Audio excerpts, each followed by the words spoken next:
Benvinguts a tots i totes a aquesta darrera sessió de les Masterclasses de Deià. Serà la darrera que farem en aquesta primera tongada. La sessió d'avui serà en anglès. Us explico primer en català un parell de coses i després farem la mateixa introducció una mica en anglès. Sobretot pels que no hagueu estat abans, el xat està deshabilitat, no podreu fer-lo servir, així com tampoc el micro o les càmeres. Això és perquè no hi hagi gaire soroll quan estem fent la xerrada amb el nostre convidat d'avui. I el que sí que, si teniu alguna pregunta, heu de fer servir la part de preguntes i respostes, on nosaltres, o durant la xerrada, o sobretot principalment al final de la xerrada, li passarem al nostre convidat d'avui.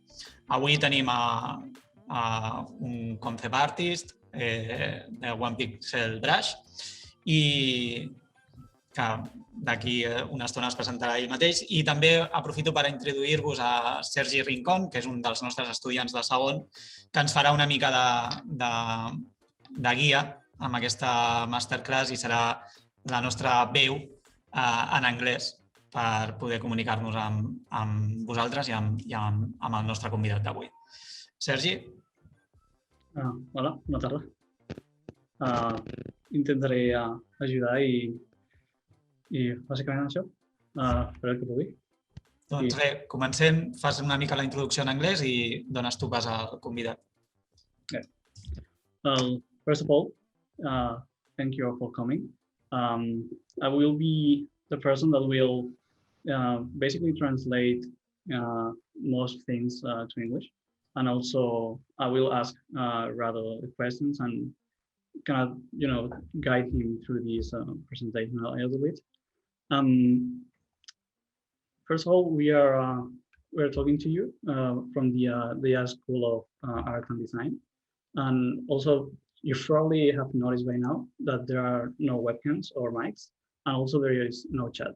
This is because when there's a lot of people and these kind of things can get out of hand because people forget to mute or don't know how it works so well. So if you go at the bottom of your screen, you'll see there is a Q&A button. And in that chat, you can during the presentation, if you want, you can ask the questions that you like. And at the end of the masterclass, we'll try to answer as many as we can in the time that we have. And that's pretty much it. Rado, if you'd like to take over and introduce yourself. Yeah. So thanks again for invite. I'm glad to be here, and thanks everyone for joining us today. I'm Rado Markovic, and I'm a concept artist and matte painter in game and movie industry. And currently I'm working for One Pixel Brush. Yeah, that's it, like my basic introduction, I guess. Okay, so here's just a brief summary about my presentation, what I prepared today, and there will be a little bit introduction and maybe my background and how I start in this industry.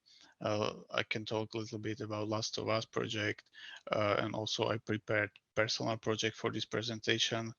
You will see quick time lapse to showing my process, and especially because I do a lot of design work nowadays, so that's why I choose this topic. Yeah, and a few softwares what I'm using, and also time for questions. So I started my career started I was a graphic designer in Slovakia for about 9 years, but after some time I burned out and I wanted to try something else and maybe something more creative. And when I realized there is something called concept art, I was pretty sure this is my future. So I just started my self-education process, and after some time I took few classes on CGMA online school. That was super helpful for me at the beginnings. And when I thought I have some basics, I started to reaching out few smaller companies in Slovakia and Czech Republic. And basically I started to work with Fiola studio in Prague and I helped them with a smaller indie project called Black Hole. And basically that was my um, first game project and first concept art project ever, and it was really helpful for my career at the beginnings. But after some time, I want to try something else, and I reached out to UPP in Prague, which is VFX studio, VFX movie studio here in Prague, and I was lucky enough to work on a project like Blade Runner, Wonder Woman, Allied, Star Trek, and many other TV shows and other movies. I was mattepainter, but I did a few concept artwork as well, but it was post-production concept art, which is a little bit different than what I do now. But after a few years, I started to I wanted to learn a new technique for concept art, and back then John Sweeney from Naughty Dog released his first 3D concept art tutorials. So I tried that, and I did one image, and basically I sent that image to him to maybe get some feedback from him. But what happens was he sent this image to Shaddy Safadi, and I was hired basically because I did fan art for Last of Us. So I was hired basically because of that. Here are just some images from work I did in UPP. For example, this whole scene was in 3D, and my job was to hide that the 3D looking stuff. Also, I did few concept art for these images for this scene. This is by the way the image I did and I sent to John Sweeney. This quality now is not enough to be in one pixel brush. Back then it was fine, but not now, not today. So yeah, these two images got me there, and yeah, and that's how I started at one pixel brush. But I was hired specially for Last of Us project, but in those years we worked on many other projects and games. So many of those games and movies or TV shows are still under NDA, so I can't talk about it, but this is one of few projects that was already released. So I did few sketches, a few 3D concept art for this project. It was a smaller project but super fun. Also I work on a key art for Predator Hunting Grounds game, which was also cool. And yeah, and the biggest and longest project I ever did was Last of Us 2. I worked on it for 3 years, but one pixel brush work on that project already. So I jump on the yeah, I jump on that project, and I work with so many talented artists, and I learned so much. This was basically my first AAA game I was working on. So workflow in one pixel brush and in Last of Us images was we used a lot of 3D, and nowadays we're using more and more 3D because it is faster and you can do better looking images. But I choose this image to show you because here you can see nicely what is 3D and what is Photoshop, because that is important, and many people still are a little bit confused about how to combine these two elements. But yeah, I will explain this a little bit. So yeah, first step is brief from client, of course, and art director, and trying to understand what client wants. And step number 2 are reference images, which is super important, and I really recommend to do, and trying to find any kind of reference images because it can help you with story, with lighting, with design, with anything, and it really depends on a project and on the image you are working on. So sorry, Rado. yeah. I noticed that you kind of went from like you said, good concepts, but like kind of low quality today, let's say, and you went from that to really high quality in a rather short time. And I was curious, like how, if you know how that happened. Was it just luck, or did you strive for that thing, but like to improve in that in particular? Like, if you know what I mean, like. You're asking how I got better in shorter time, or? Yeah, I'm asking like if it was sort of like accident, or was it the result of like hard work and stuff, which I imagine it's that. But Well, it was hard work, because imagine I started work with guys like Florent, or Jad, or Balázs Agustin. So these guys were superstar when I started with one pixel brush. So I really need to be. I just wanted to prove I am part of them. So yeah, I work hard. First year, when I started work for one pixel brush, I literally sleep every day just 4 hours, because I was just working all the time. So this is why I got better and in shorter time, because I was just working. And yeah, I know I look terrible because many people told me, but it helped me a lot. So yeah, I guess at least I think that it's very important that you have someone or some people at least that you really look up to and want to match their level, either because of self-proud or just because you want them to recognize your skill and work. I yeah. think that's a very important thing to have inside of you. Yeah, and also it helped a lot when you are working on the same project with guys and they are better than you are, because they did something and I did something, and I didn't like what I did, but I like what they did. So I was able to see what they did differently, or I can ask them what they did and how they did it. So that also helped me a lot. And of course, Shaddy is great art director, and he taught me so much stuff at the beginnings. I see. Thank you. Yeah.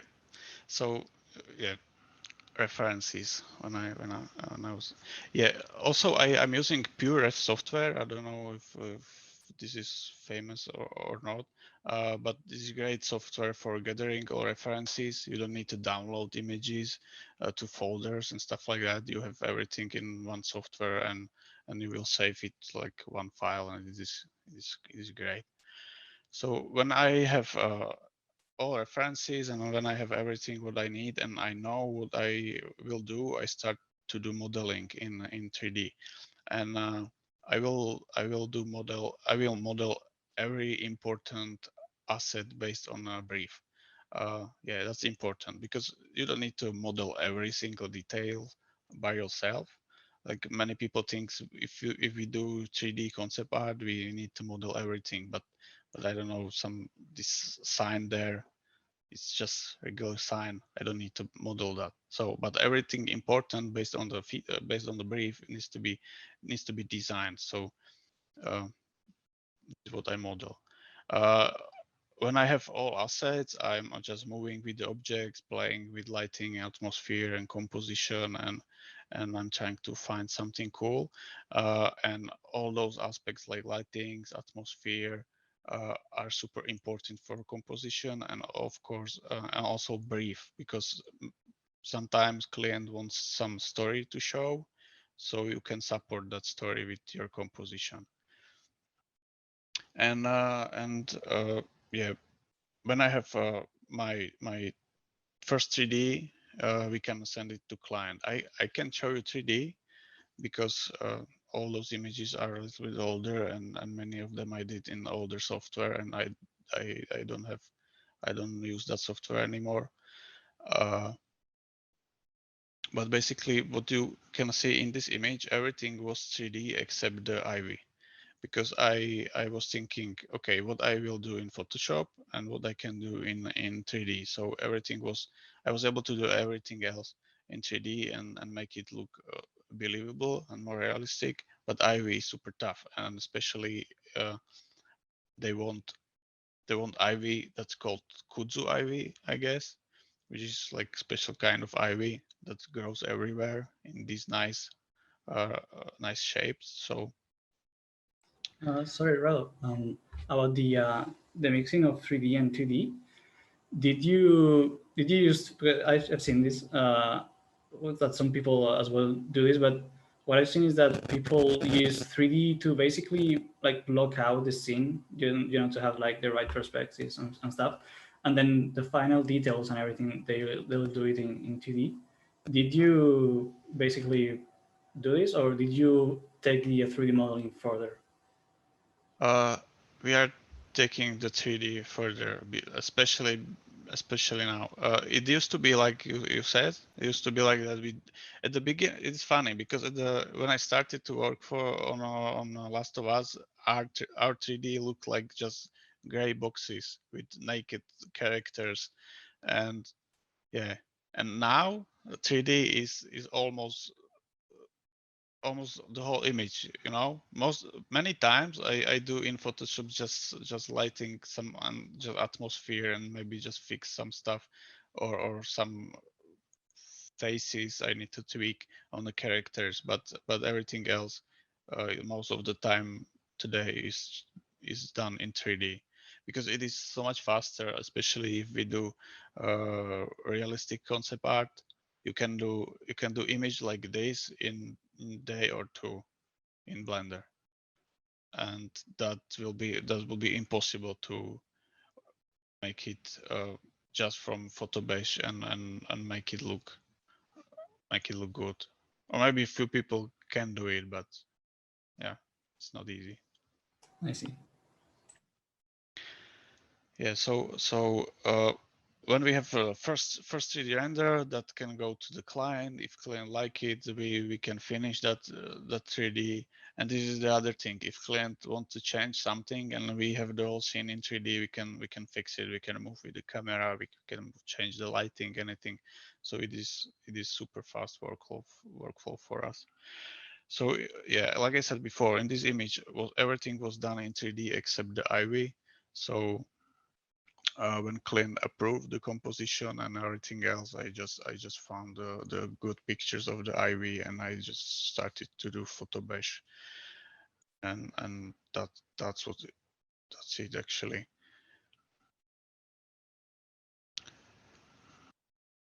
Yeah, and this process is for any kind of realistic work we do in one pixel brush, and like I said before. Now you can do even maybe even the ivy you can do now in 3D, but still it will be hard. By the way, this is one of the first images I did for Last of Us, and this is one of the last images I did. So you can see here is a lot of Photoshop work, and this is almost completely 3D. Yeah, on ArtStation you can find some crazy work from my colleagues, as you already know. Yeah, I don't know if there are some questions specifically about Last of Us, or I can move on my personal project. Yeah, there is already a question. They asking if when you work with 3D concept, if you use pre-made assets from a store, or it's all created by you? No.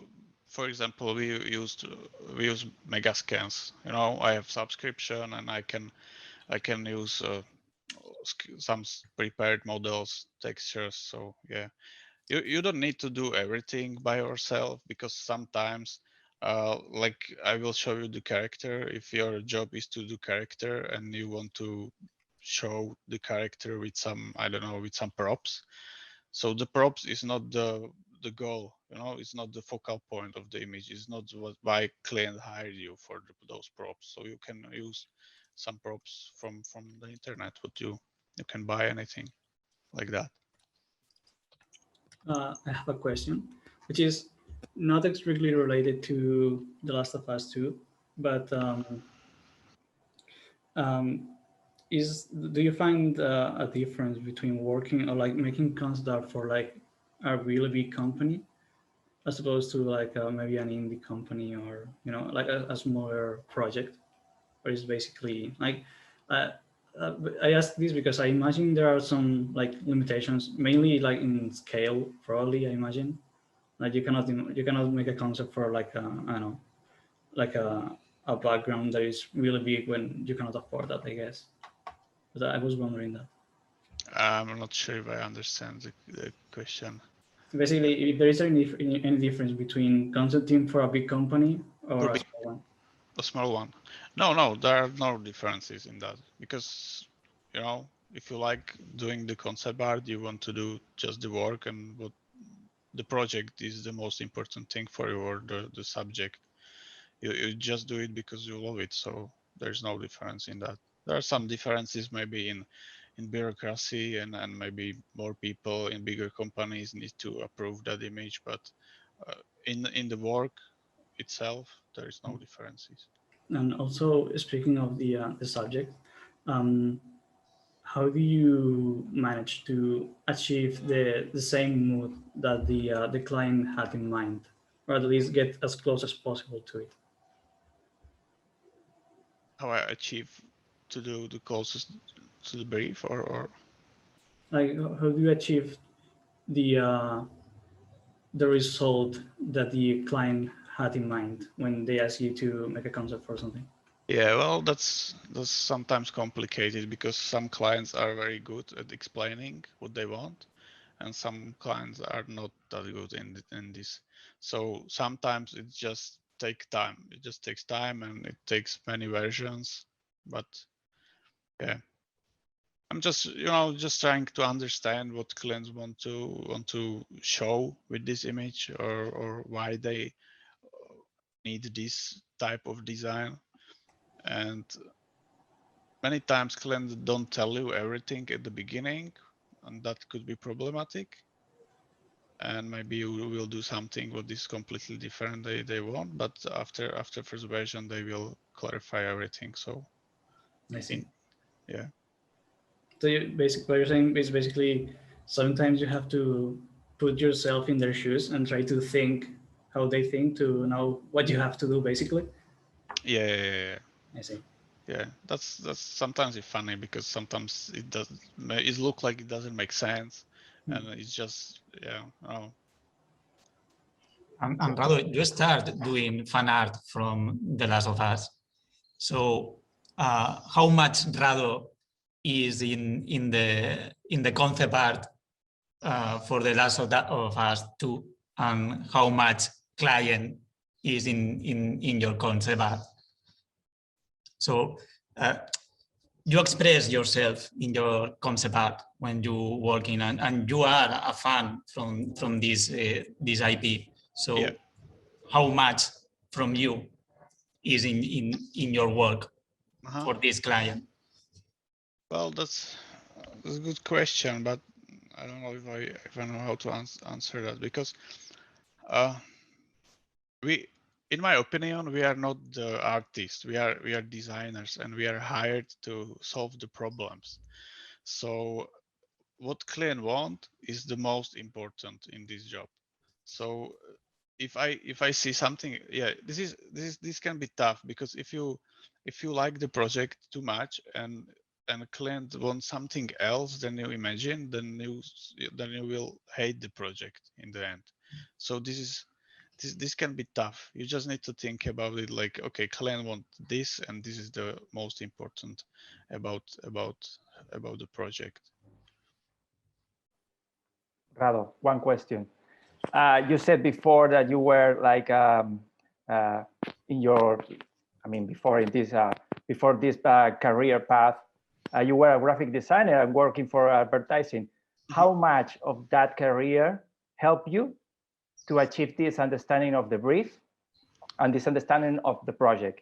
Because I thought, okay, you came from that background, so I mean, it helped to achieve this understanding of the brief, or is something that that maybe you are not aware right now? Yeah, yeah. I'm not sure, to be honest. I'm not sure if there's anything important what I still have from that profession. Maybe, you know, you get used to it, to some kind of client feedbacks and how different client can be. So maybe that, so you can work better with certain people, but otherwise, I don't know. I'm not sure. Thank you.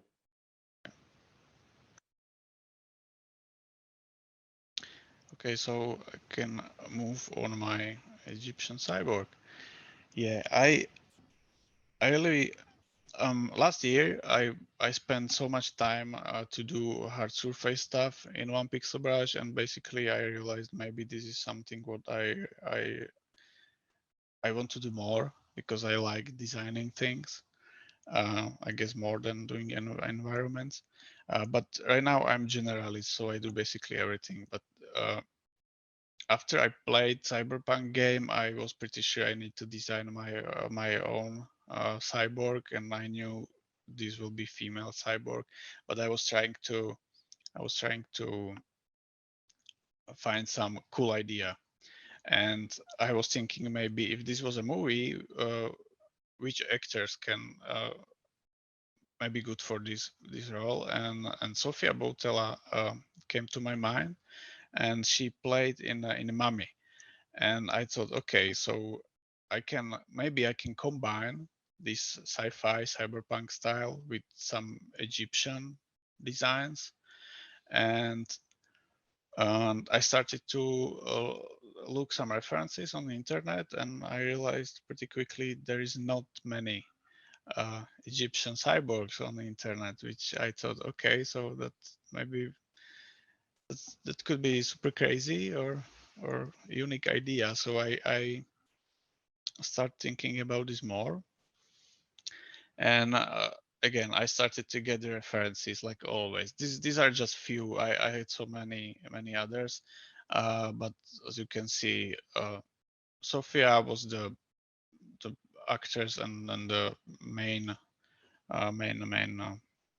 inspiration for this character. But I wanted to make her super robotic. You know, you can almost like here in the Ghost in the Shell, when you can see the person as much, because everything is replaced by some robotic stuff. So but I like the eyes and the makeup which she had in the Mummy, so I used that. And of course some other hard surface design. And when I was sure what I'm going to do, I started to do my ugly sketches. I call it ugly sketches because they are ugly, and I always said everyone I don't show these sketches to anyone, but I always showing it to someone. So yeah, this took me like 2 minutes just to figure it out, shapes, and if the idea what I had in my head, if that will work or not. So I was just trying some shapes, and I did some sketching, and when I thought, okay, this could work, I moved to the ZBrush, and I do ZBrush sketching, and here I can start with few quick videos. Yeah, this is just time lapse. It's not long video. There's like few videos that will show you my process a little bit. You can see I'm just sketching. I'm trying to be really loose, just trying to find some cool shapes and ideas. Maybe here I'm thinking maybe we can see what will be inside, so I'm playing with that idea.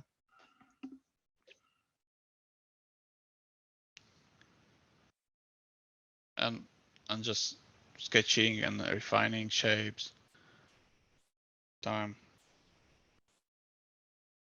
And here, same here. I had idea maybe in the chest and ribs can be some holes, so we will see some mechanisms, some pistons, cables, muscles, some ribs, and so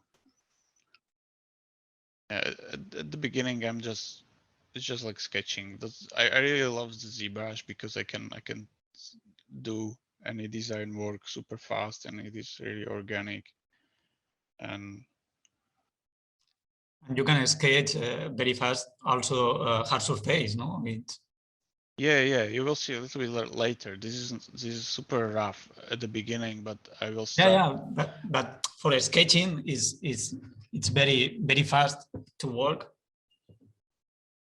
Yeah, it is, and for hard surface stuff is also great, but you need some practice to know how to clean the shapes. That is stuff. But yeah, also I had idea about four hands, which is not super unique, but I thought if she will be some kind of Egyptian assassin, four hands can be useful. Also some robotic faster legs, because she need to be fast.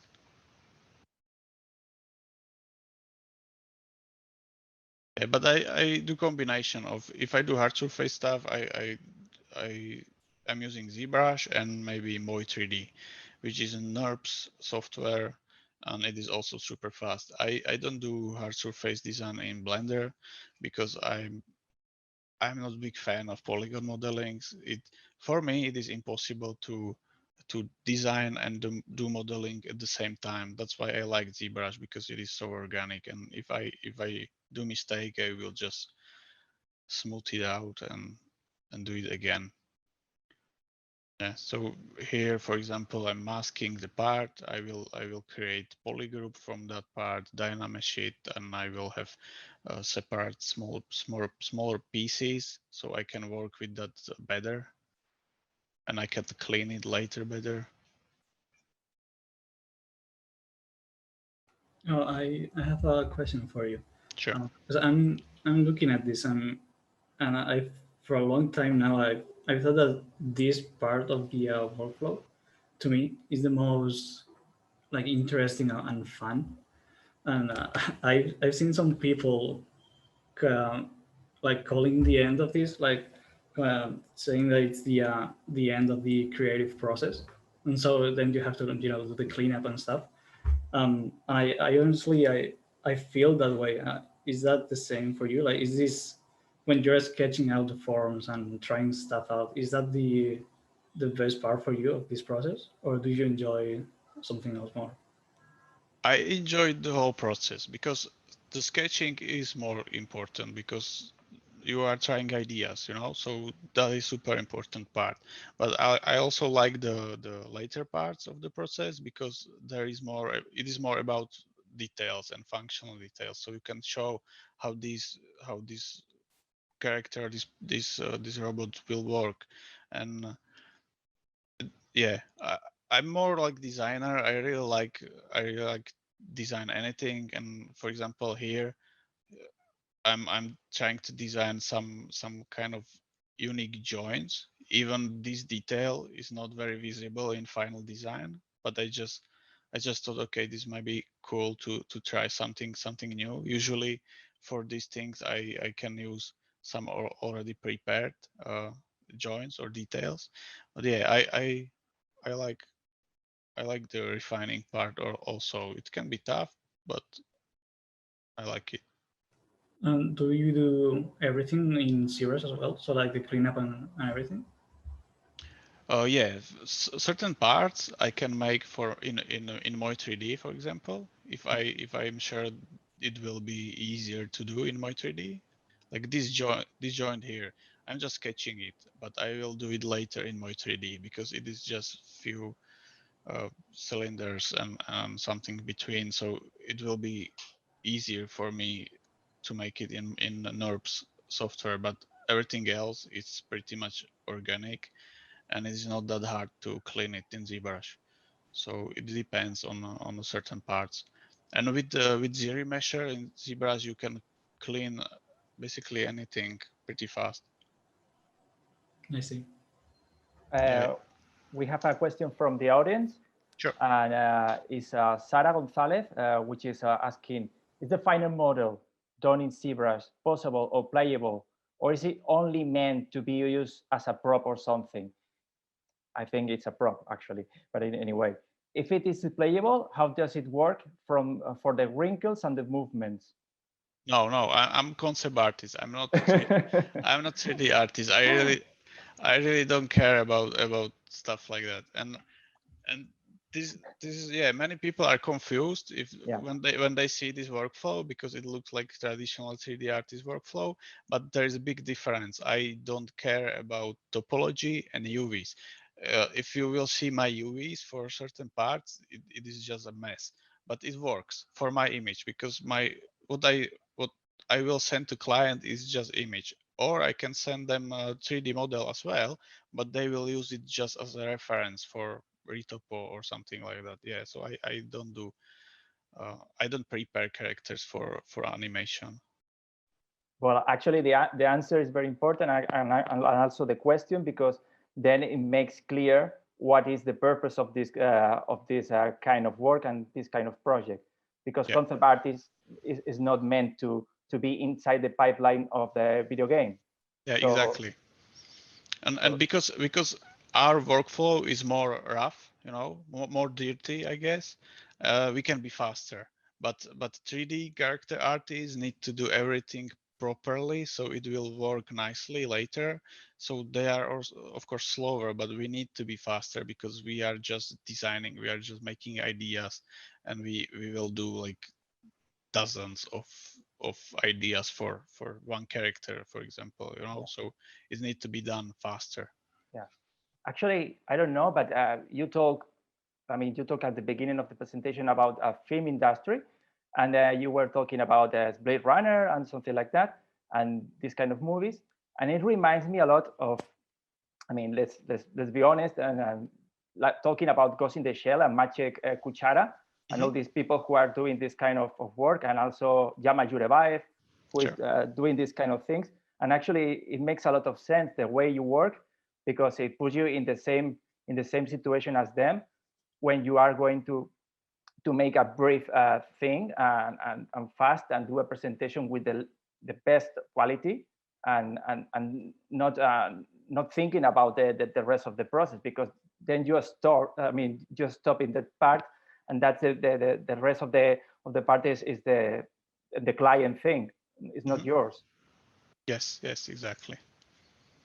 Now, I mean, let's make it clear, because maybe part of the audience who are students and who are people who doesn't know which this, I mean, what of this part belongs to the other part. And yeah, it's totally clear right now. Thank you. Yeah, sure. Yeah, so here you can see I moved to the Marvelous to do some close simulation, because her pants are super important part of her design. And because I choose Sophia to be main inspiration, and she used to be hip hop dancer, I thought, okay, maybe I can use that idea too. So I choose to make some kind of hip hop looking pants with some wrap on her chest, and yeah, and I was trying ideas, because it looks to be, yeah, it seems to be interesting to me. So it's just, yeah. Do you prefer doing the clothing here in Marvelous or in ZBrush? It depends. If clothes are just like, you know, imagine superheroes costumes. Those they have like super tight costumes. So that kind of stuff, I don't need Marvelous for that. I can sculpt it in ZBrush, but here is so many wrinkles, and I want a realistic looking fabric. So Marvelous is amazing for that. And it is not even it is not slowing the workflow, because last years I did so many characters, so I have prepared every type of fabric, clothes, anything. I have prepared pants, different type of pants, hoodies, shirts, jackets, anything. So right now I'm just reusing all old assets and just changing it and adjusting. So it is super fast for me to do these realistic simulations. Yeah, I see that because yeah, when you mentioned simulation, it kind of popped into my head. Like I understood instantly what you meant because that's the thing I was thinking. Of course, if you make it one time, here in Marvelous, since it's using simulations, it can be adapted to basically any character. Whereas in ZBrush, it's basically custom made for that one. So Yeah. That's really cool.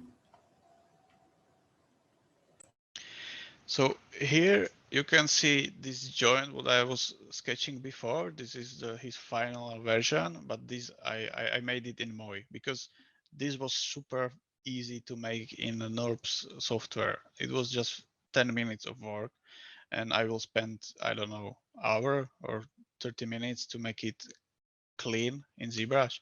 So this is why I choosing to use many different type of softwares. Really depends on a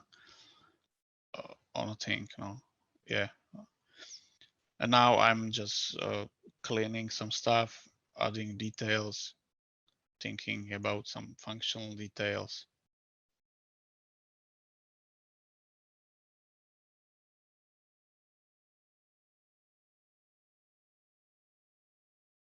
And right now you can see how the workflow is really messy, because for this type of stuff and to be able to work in any kind of game, we will need to have super clean topology. And now here I'm just cutting out shapes, dynameshing, and from the distance it looks good, but if you zoom it in, it is not that nice.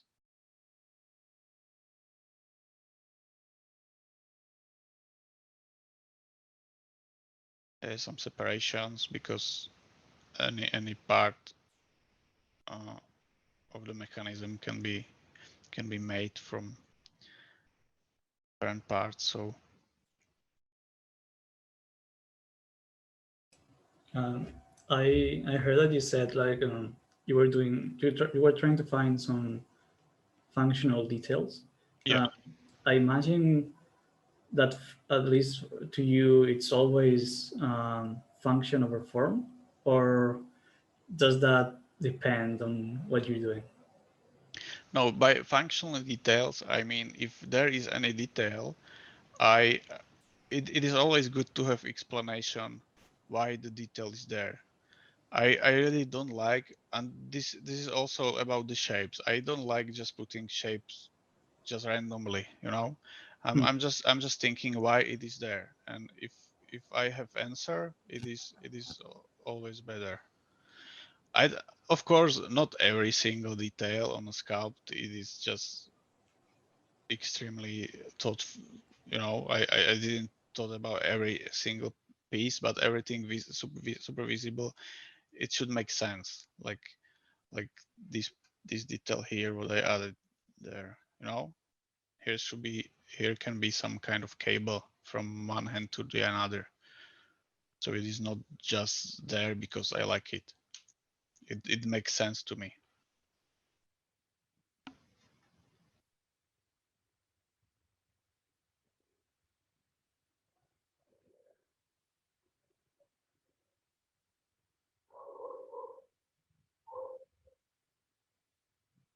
Yeah, all these kind of details, like to show those pieces are separate. Okay, this is, and now I think, yeah, here's some cleaning for the face part.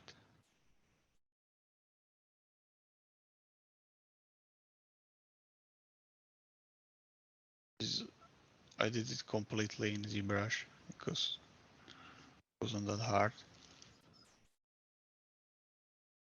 Some kind of shapes are, in my opinion, impossible to do with polygons or with any other software. So ZBrush is great for that.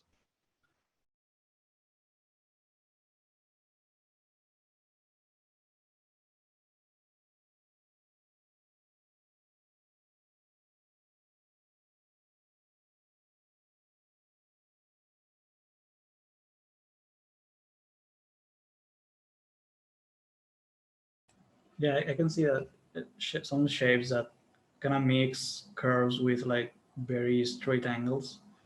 I know in polygons that can be a real pain. Yeah. Yes, exactly. Especially at the beginning, because this is why I have problem with polygons, because you need to know what you will create, in my opinion. But with ZBrush, you can just try it. If it doesn't work, you will just erase it or something, you know, resculpt it. But with polygons, it is much more complicated. Yeah, especially these different round shapes. And so after I did every sculpting and every details, I moved to another software, Substance Painter. But I don't do texturing for every piece in Substance, just certain parts. Because, for example, clothing, I was sure I want to try some unique patterns, you know, to make it more fancy. And this chest ornament with scarabäus, I wanted to make it look nicer, because in a blender, in the end, I will just put just some simple material, so it will be like from one material. But now I can mix different types of materials, so it will be like gold with I don't know, with some fire or something like that.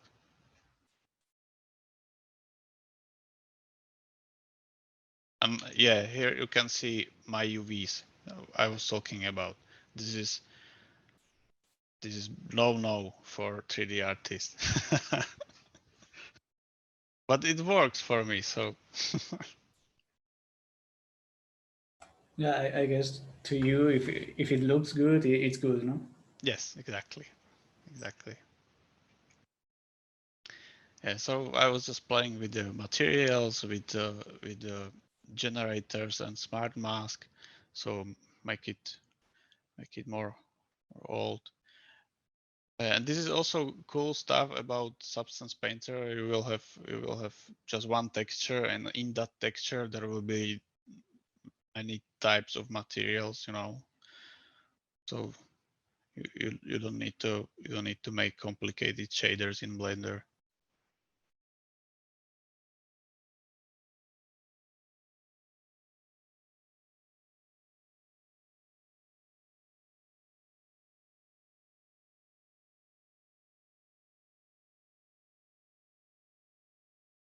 Yeah. So after I did texturing, character is basically done, and I also started to work on a scene. Scene is still not final, but I did many assets, and here is again some process, some workflow for environment, because this will be some kind of temple.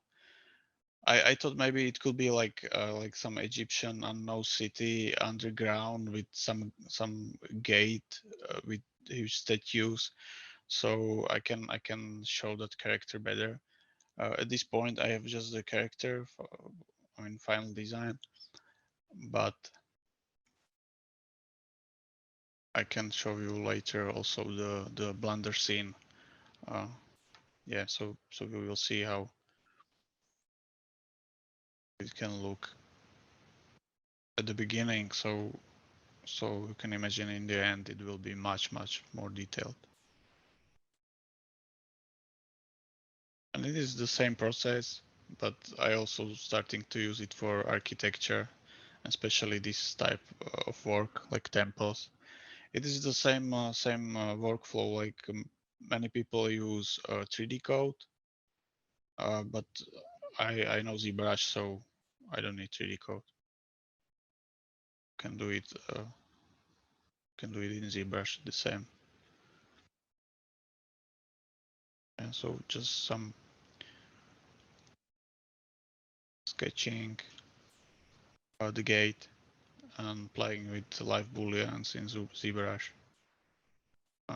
trying different ideas.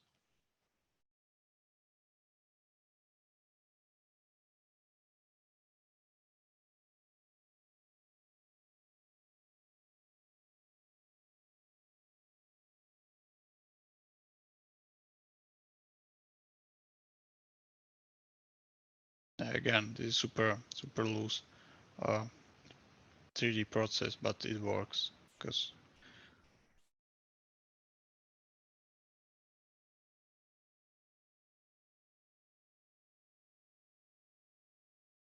and here I was playing with the lighting in Blender, and I can show you the scene in the Blender.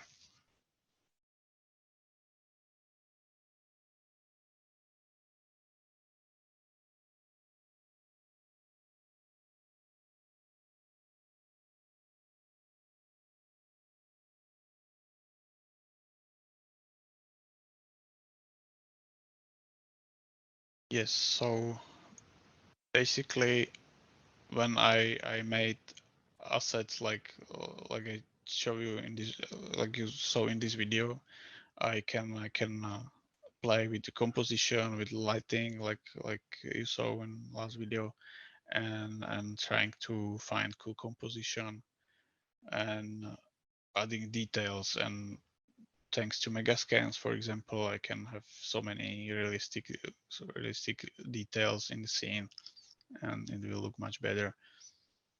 So here are just few softwares I'm using almost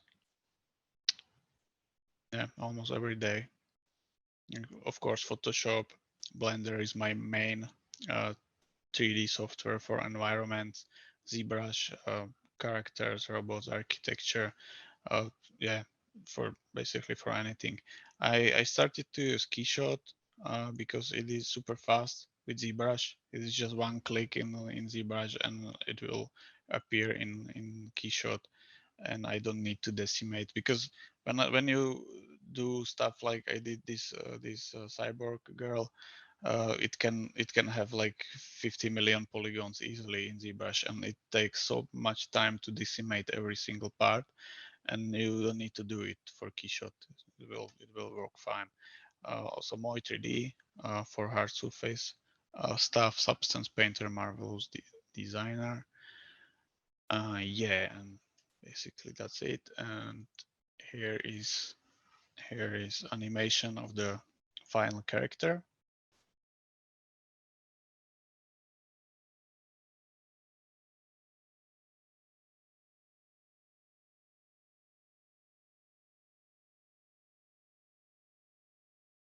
And here's the scene.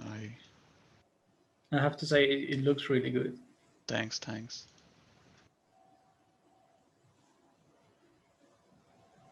So I was very impressed at how fast you were doing everything, which I'm aware the video is sped up, but Yeah. even with that, it's like, damn, that's very impressive, honestly.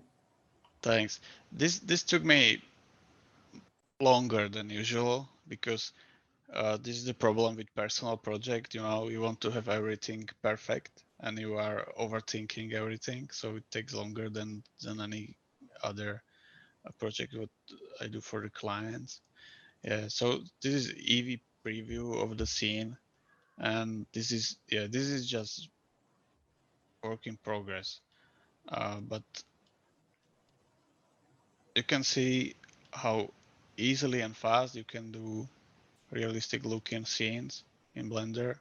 So it is much faster than it used to be. So that's why we don't need to do these gray boxes, 3D looking stuff like before.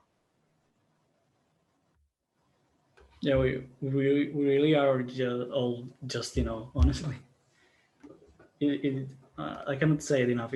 It's really really good, at least to my eyes, because I'm sure to you you can see all the what could have been, all those things that maybe slipped your mind or whatever. But from Yeah, well, this character is still pretty fresh for me.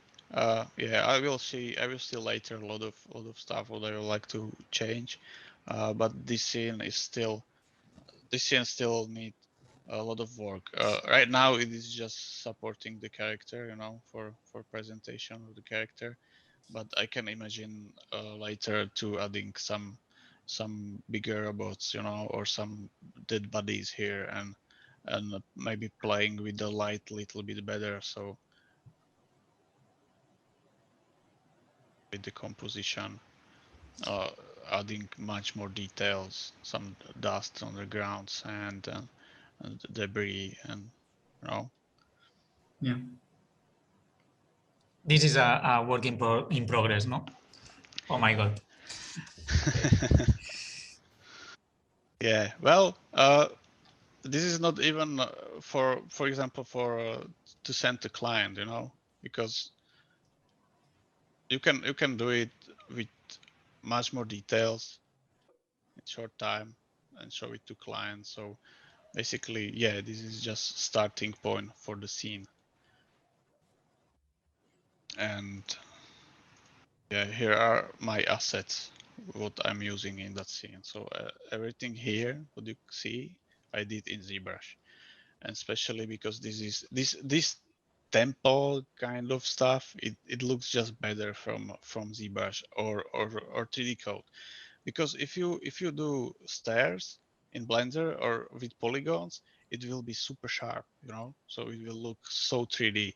But this basically looks a little bit more realistic, even it is super low poly, because there are bevels and it looks more rough, like old rock. So yes, sculpting tools are better for this type of work. And you can make any type of assets and just playing with it and build whatever you want. Yeah, it really shows the flexibility of it. I would like to say for the people watching that remember that they can ask any questions they want. Below on your screen, you have the Q&A button to open the chat, and you can type that in, and I'll say it in català as well. Recordeu que podeu fer preguntes si voleu. Al botó de baix de la pantalla teniu l'opció per preguntar qualsevol cosa que tingui sentit, esclar, si no, la ignorem. Bueno, también recordar a los castellano parlantes y gente de Latinoamérica el mensaje, porque hay gente de Latinoamérica conectada, que tenéis el botón de Q&A en el que podéis preguntar. Hay preguntas ahora mismo, pero estamos esperando un poquito para mantener también un grupo de preguntas que las podemos agrupar y podemos lanzárselas a Rado con tranquilidad y que sobre todo nos deleite con este paisaje maravilloso. With this wonderful landscape from Rado, I mean, you're amazing, to be honest. Thanks a lot. Yeah, so basically that was my project, and if there are any questions, Yes, we are going to start with the questions, and well, there's one from Jesus Navarro Romero, who is asking, do you get paid the same if you make like 3 versions, but only one of them gets used? Yes, because there is usually budget, you know, so they have, I don't know, they told you, okay, we have budget for 30 hours. So whatever you do in that 30 hours, you will get paid for that. So if you can make, I don't know, 5 images in 30 hours, then okay. Yeah, but one question related with this kind of subject. I mean, the brief comes to 1 pixel brush, and then several artists, they get different scenes and different parts of the brief, and they compete between each other, or maybe it's just you got these scenes and that's all, and you compete with yourself to get the best scene of that part of the brief. How it works? I mean, tell us about this kind of background of 1 pixel brush, because for us it's a little bit like a mystery and it's a secret for us, right? Sure, maybe it should be secret. No. Yeah, well, brief from the client. Well, Shaddy, if of course it will be first who saw that brief, and he will make a brief for us because he's our director. So he many times client is not sure what they want. So Shaddy, our director, can think about something, and he will told us what he can imagine. And yeah, so if there is project like Last of Us, for example, or there is many other games like that now. So there is so many images what needs to be done in 1 week, for example, and Shaddy will make the brief for every image. Will explain what it needs to be done in that image, and he will he will upload that, and it used to be like that. He choose which guy will do which image, but now every artist can pick, and we are not competing each other. We are trying to help each other, because in the end we are the company, and every single image needs to look perfect, you know. So client can recognize the artist, for example. We need to make just certain level of work from any artist in one pixel brush. Well, now we are going to ask you something else. Now we are going maybe to start to ask some questions about technical stuff, because there's a lot of people who is like a Blender enthusiast, and as you can imagine, the people going to start with this thing of cycles or Eevee. And Fair Kitsawat, he's asking, what do you prefer to use between cycles or Eevee for the final image? Cycles for final image, always cycles, because just shadows looks better. But for example, night scenes look okay in Eevee, but most of the time it's just cycles. Yeah, true, totally true. Well, and actually for this kind of a scene, Marta Lopez, she's asking, what's the moment when you say it's enough for this personal project? I mean, when you say, I'm going to stop this personal project, otherwise I'm going to to kill myself. When is that moment? Well, I think it's tell the story what I wanted. It have enough details, and all those details need to support the story. So it is always about the story. And maybe I can ask my friends or colleagues what they think about that image, if they think there is something wrong, so I can fix it. But usually you will have the feeling it is done. Yeah. So until this achievement of the storytelling is I mean, it's finished, it's okay, right? So if the storytelling is accomplished, yeah, then it's done. And also there are like visual aspects, you know. So there is the story, but also like lighting is super important. And there is like, if you want some cinematic feel in the scene, so you're thinking about that. And if you achieve something like cool light, then you can tell, okay, this is cool. I maybe I never saw that before, so this is what I will use. And you know, it's done. It's like lighting is locked. But the process is like I told before. You know, you will set the composition, then you will tweak the lighting, and you use that lighting to support the story and the focal point. So make that lighting is not distractive. And if you want, like I said, if you want to make it cinematic, then there are certain types of light what you can use in certain scenes. And okay, when you have lighting, you will add details, and you just adding details until it's enough, you know. One more question about this scene. Video jokes are big. I mean, our colleagues are calling us and asking us from a different school of art in Catalonia, in Spain. They are asking us a question to you that is related with the time spent in that scene. How many hours have you been working in this character and this scene? Oh, I'm not sure how much hours I spend on the character. This scene is maybe day. If I count all the hours for the scene, it will be 1 day. But the character I spend like a week. which is long time. And usually it takes, like, when I do for clients work, I spend a day for sketch, or maximum 2 days, and then it will be 1 day for finalizing the character, or again 2 days if there is no feedback from the client. But this time I did so many details. For example, inside the character are details what you can't see in a render, but I just like the designing stuff, so I wanted to put there every single detail.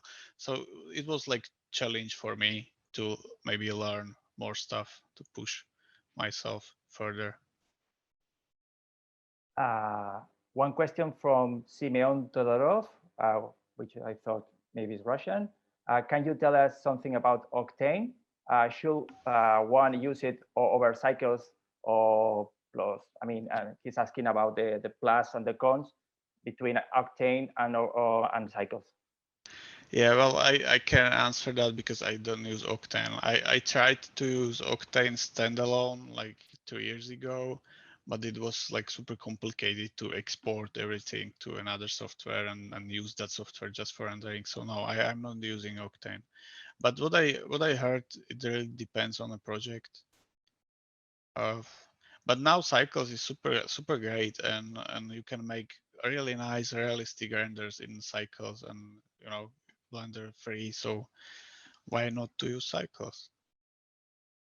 And according to that, I mean, I don't know if I mean, you already know that thing for sure, and maybe in One Pixel Brush you are maybe thinking about that. But do you think that Blender is going to unify part of the pipeline which is involved in ZBrush right now? I mean, with this Blender Sculpt, do you think that is going to be done in the future, maybe in Blender only? If features from ZBrush will be in Blender, you mean? Yes, some part of the maybe at the studio at One Pixel Brush, maybe some people are starting to do that thing and maybe leaving behind ZBrush because maybe just one tool it's enough. Yeah, many people actually, because ZBrush is quite complicated to learn. It's really different than any other software, so many people don't like ZBrush, and they sculpting in Blender, but there is like just few functions in Blender, so it's not enough. It really depends on type of work, because if you need sculpting just to tweak some stuff in a scene, then Blender sculpting is already great. But if you want to make complicated characters, I would recommend to use ZBrush, because ZBrush was built for that kind of work. So it is still better right now for this type of work. But maybe in the future, who knows? Maybe Blender will have all those features, but I don't know. Now we have a question a little bit more related with personal stuff. Kacha Katsuki is asking, Rado, did you play the game when it was released? I mean, she's asking about the last part, The Last of Us Part 2. Yeah, I played right when it was released. It was PlayStation, it was computer? PlayStation. Okay. And, well, I'm going to ask you something more related with, I mean, it's coming from a student, Carlos Villada, and he's asking, what is your source of inspiration? I mean, what is the things that you consider that the ones that help you to achieve this situation and this career? Mm-hmm.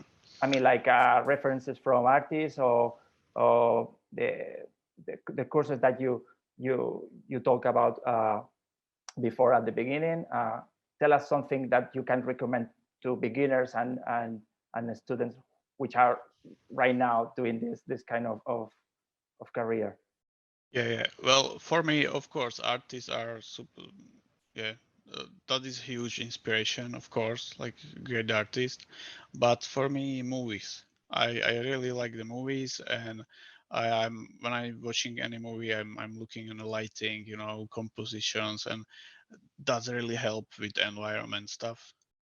And inspirations for designs. I don't know, that's kind of everywhere, but it's again from the movies, from the games. Uh, I don't travel a lot like many other artists, you know. They like paint environment stuff, so they love to travel, and it is inspiring for them. But for me, I guess movies, it is the biggest inspiration. I'm a huge movie fan. Do you have a, you know, like a director which can you, I mean, maybe something related with Blade Runner, or maybe do you like this sci-fi related movies, or do you like more like I don't know, classics? Uh, uh, I think I like everything. Uh, right now, I watch mostly sci-fi movies, you know, but it really depends on the mood. I always picking the movie uh, based on the mood. So I like rewatching movies what I saw before, uh, and watching it again. Uh, yeah, but Blade Runner, yeah, Blade Runner was a great movie. Yeah, I enjoyed that. So I really like sci-fi movies. And for this project, I watch Ghost in the Shell because you can tell I was inspired by that. So Uh, question. This is already answered. Gemma Mulet, she's asking you, did you learn 3D with the purpose of concept art, or it was something that that you had already picked up previously? I mean, if you had this skill before, or it was just because the concept art industry was asking, you know, for this skill? I mean, yeah. Uh, hmm, Interesting question, because I was playing with 3D before I was concept artist for sure. Even with ZBrush, I did some sculpting in ZBrush before before I even know there is any concept art industry. But I wasn't good in sculpting on in 3D. It was just fun. I was just playing with 3D, and after that I stopped with 3D because I was a graphic designer, and then I just started to use it again.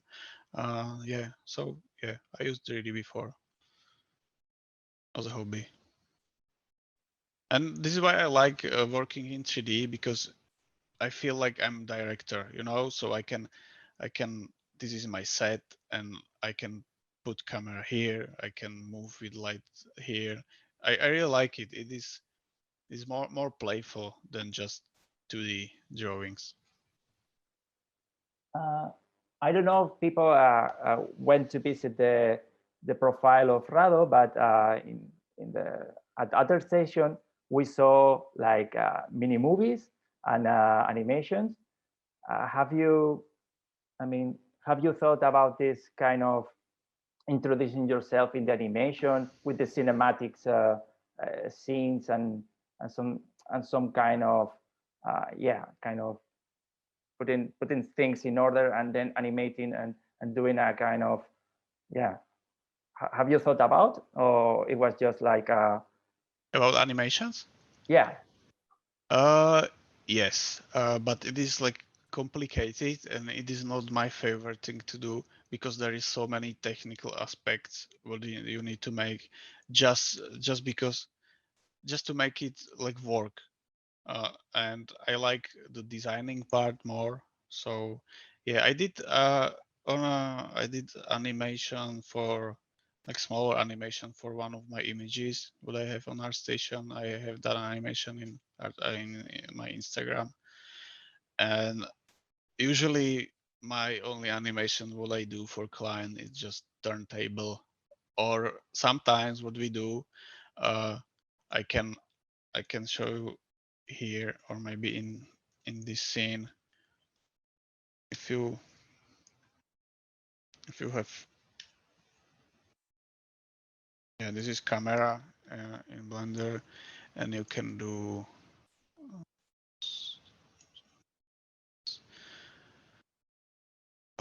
where is it? Navigation, walk, you know, and you can walk in your scene like you are in a video game, and sometimes we record this for client. I know this is not the animation for, I guess, what you asked, but it is the closest to the animation than anything that I do.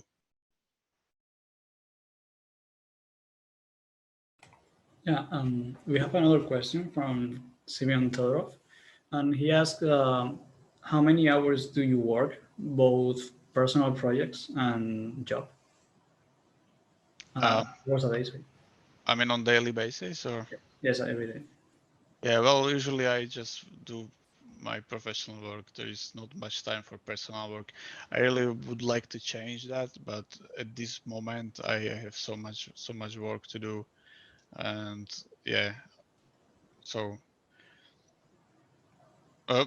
how much work I do every day? I guess 10 hours every day. I was gonna say that seems like a lot, but I guess in this profession it's kind of, sort of normal, I guess. Yeah. It depends on how like you working, how who you are. Not every artist work like that, but I enjoy this work.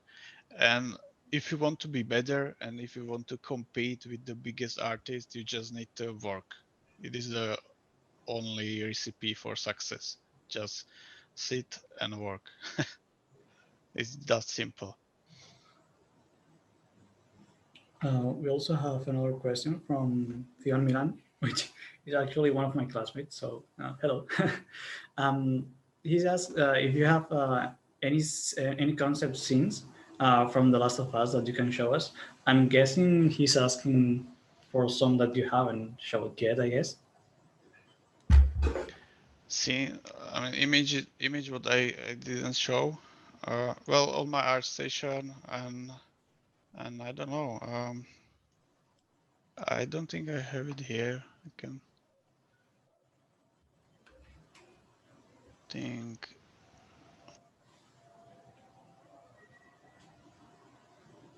No, there's not many images what I didn't publish yet, or what I want to show anyone, because yeah, I did many images for Last of Us, but I don't want to show every single image, and those few what left, I want to publish on my ArtStation. So yeah, I guess he will need to wait. Also, we have another question from another one of my classmates, Marta Lopez. She asks what music inspires you, and does it help the design process? She has specifically characters, but I suppose it can be taken in general as well.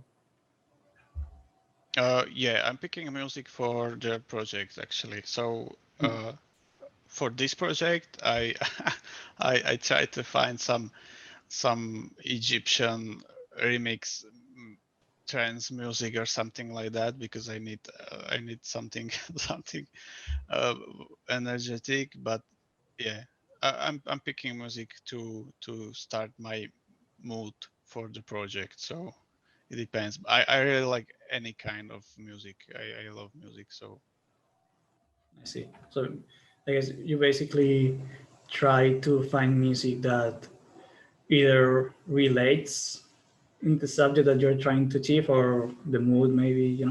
yes, exactly. And sometimes it doesn't need to be music. I remember for some images it was in a forest, or I don't know. I need to have like forest atmosphere and mood.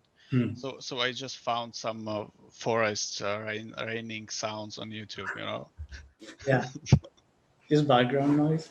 Yeah, and it helps. It helps. Yeah. Certainly, yeah. Yeah, I guess it kind of makes sense, though, if you think about it. It's like, it's sort of the kind of the easiest way to get the mood, you know, that you want to achieve, I guess. Mm-hmm. That's true.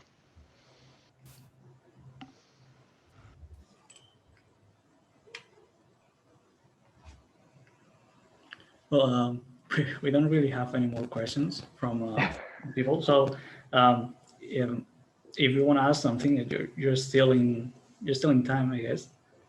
And yeah, I don't know, Marcos, if you have any other something else to say. Well, I'm impressed. I'm totally impressed. So yeah, I invite the people for the last round of questions. If you have any question right now, please send us in the Q&A box an icon, the last questions, because we are going to wrap it up, and we're going to finish because actually Rado, for sure, it has a lot of work to be done because the time zone and the time is going to be for sure like near of the of the schedule of One Pixel Rush, and we are going just inviting and actually for the students, a todos los estudiantes que estéis en Deià, tota la gent que estigui també connectada d'altres centres com els nostres companys de Vic, que aquí els enviem una salutació molt forta. Us convidem a que poseu algunes preguntes més perquè ja estem acabant. Ha sigut un plaer tenir a Rado. It was a pleasure to have Rado, and now we are going to just the last question, right? Just to wrap it up and to wish the best to Rado because it's amazing. Mark Labrada, he's asking, I mean, do you still enjoy your job like the first day, or it has changed something since the last time? I mean, if you have like your mindset has changed. Yeah, it's changed a little bit because I was at the beginning I was excited about everything, and like I said before, it can be tough because if client wants something what maybe you don't like, it can ruin your motivation for work. So my view changed that way. I'm just thinking about it like it is work, nothing else. But I like this work and I want to do the best work every time. So I don't need to love the project, but I want to make sure I will give the client the best work possible I can make. And maybe that maybe change. So I'm not anymore that I'm not trying to be fan of the project like at the beginning. I'm just trying to enjoy what I'm doing, my work. So the process is for me the most important part, not what client will make from that. Understandable. And when we asked this question for another panelist, actually, and maybe I'm going to ask you, maybe you can skip the question if you want. How do you see yourself in 5 years' time from now? Oh, well. Sorry. No, it's a good question. It's a little bit tough, especially nowadays with all what is happening in the world. But yeah, I don't know. I would like to work on some another exciting projects, and I would like to do more design work, more hard surface work. I really want to specialize on that aspect of concept art more and more because I like that more. So I guess same, but just better to improve my workflow, be faster for sure. I would like to make this type of stuff in 2 days. We'll see if that will happen. It's a good challenge. Yeah. Good challenge. So if Sergi, do you have any questions? You want to wrap it up for the audience, or we can do it together and say bye to Rado and say thank you? Sergi? Yeah, I really don't have any more questions, but I'd really like to say thank you, Rado, for coming here. I thoroughly enjoyed our conversation together because it was really inspiring, and I gained a lot of insight because I'm really curious about concept art, and it's always something that's been sort of kind of scary to me. Like I've always thought, oh, I don't think I can do this, But after today's talk, I really do feel like I really want to try. It's something Sure. that I can see myself doing. That I really want to work hard for it, honestly. So I'd really like to thank you for that. Yeah, no problem. I'm glad it was helpful, and for sure try it, man. Try it. It can be frustrating, but if you are frustrated, you can grow. So that's important. Well, yeah, and thank you for inviting me here. It was awesome. It was a pleasure for us. We are really proud to have this conversation, and it was such a pleasure for us, to just listen and to see this amazing work done at One Pixel Garage, and also your personal projects, which we encourage you to follow this path, because actually the personal projects are always important to have this kind of input from yourself. And well, just to wrap it up, thank you very much, Rado. Take care, wherever you are. I mean, if you are in Slovenia or Czech Republic, and I hope you are well and having fun in these tough times, actually, because they are tough times. But we were just amazed by these projects and everything. It was such a cool experience to just share this time with you. Thank you very much. I thank you guys. Thank you. So thank you, Sergi. Thank you, Jordi. Thank you, Hector. Thank you, Marina. Thank you, all the people, Oscar. All the people are at this Department of Video Jokes and Video Games in our School of Art at Deià. And we hope the next year we can do the same. Maybe not only online and also presence. I hope we can meet with you in presence, and in face to face would be an amazing experience as well. And thank you everyone to join this webinar, and have a good time and work hard, because that's the way that Rado show us and tell us how's the way to achieve this kind of big projects and amazing art. Thank you, everyone, and see you soon. Thank you. You guys. Bye. Bye. bye.